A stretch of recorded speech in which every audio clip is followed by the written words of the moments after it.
আপনি কি জানেন সফল ব্যক্তি এবং ব্যর্থ ব্যক্তির মধ্যে পার্থক্য কি? ব্যর্থ ব্যক্তি হচ্ছে একটা কাজ শুরু করে, অনেক উৎসাহ উদ্দীপনা নিয়ে শুরু করে, কিন্তু যতক্ষণ ভালো লাগে ততক্ষণ কাজটা করে, যখন ভালো লাগে না সে কাজটা বন্ধ করে দেয় এবং অন্যের দিকে তাকিয়ে থাকে যে আমার কাজটা যদি কেউ করে দিত। নিজের কোয়ালিটি ক্যাপাবলি থাকা সত্ত্বেও সে অন্যের দিকে তাকিয়ে থাকে এবং যতক্ষণ ভালো লাগে ততক্ষণ কাজটা করে, আর ভালো না লাগলে কাজটা বন্ধ করে দেয়।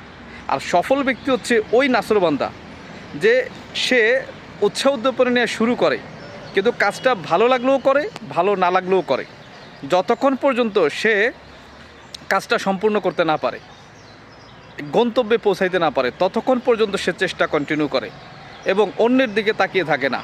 নিজের শক্তি সামর্থ্য দিয়ে সর্বোচ্চ চেষ্টা বা সর্বোচ্চ ইফোর্টটা দিয়ে সে গন্তব্যে পৌঁছানোর চেষ্টা করে, ভালো লাগলেও কাজটা করে, ভালো না লাগলেও কাজটা করে। তা আপনি যদি সফল ব্যক্তি হতে চান তাহলে আপনাকে কাজটা শুরু করার পরে ভালো লাগলেও করতে হবে, ভালো না লাগলেও করতে হবে এবং যতক্ষণ পর্যন্ত আপনি গন্তব্যে না পৌঁছাবেন, সাকসেস না হবেন, ততক্ষণ পর্যন্ত কাজটা করতে হবে এবং অন্যের দিকে তাকিয়ে না, নিজের বাহুবলেই কাজটা শেষ করতে হবে। ধন্যবাদ সবাইকে।